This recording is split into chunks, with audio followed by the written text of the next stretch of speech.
There were 5 of us on that trip: me, Jason, Mia, Daniel, and Kayla. It was supposed to be a simple weekend getaway, just friends escaping the city for a few days.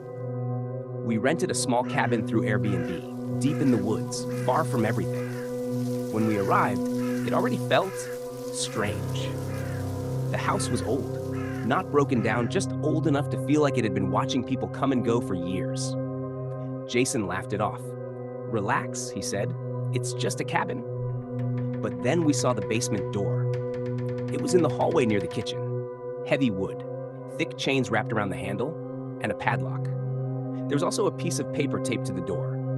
Old, yellow, handwritten. It said only 3 words: "Do not enter." Jason laughed again. "Probably just the owner storing junk down there," he said. But Kayla wasn't smiling. She leaned closer to the door and listened. Then she stepped back slowly. "I swear I heard something," she whispered.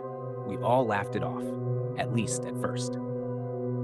The first night, by midnight, we were sitting in the living room playing cards, just talking, laughing, relaxing. Then we heard it. A sound from downstairs. Knock, knock, knock.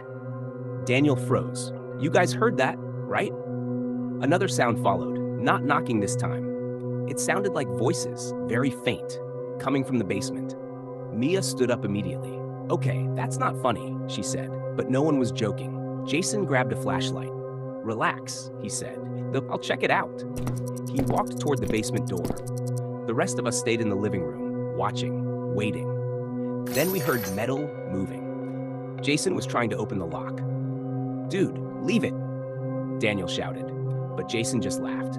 Then suddenly, everything went quiet. No footsteps, no voice, nothing. "Jason?" I called. No answer. When we finally walked into the hallway, Jason was gone. The basement door was still locked, but the flashlight he had been holding was lying on the floor, still on. We searched the entire cabin, upstairs, outside, every room. Jason was gone, completely gone. That's when the whispering started again. This time, louder, clearer. Kayla grabbed my arm. "They're saying something," she whispered. We all leaned closer to the basement door, trying to listen. The voices were repeating the same thing, over and over. "Let us out!" After that, things got worse, much worse. Daniel disappeared next, then Mia, then Kayla. Every time it happened the same way. Right after midnight, a noise, a voice, then silence. And every time someone vanished, the whispering under the door grew louder. Like more voices were joining in. Now it was just me. The cabin felt colder, smaller, like the walls were closing in.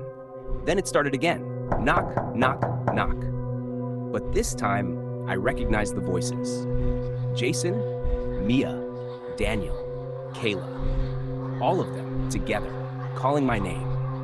"Come down. Join us." I ran to the front door, tried to leave, but it wouldn't open. Locked from the outside. Then I heard something behind me, the sound of metal falling. I turned slowly. The basement door was open, just slightly. And from the darkness below, I heard my friends whisper, "Your turn."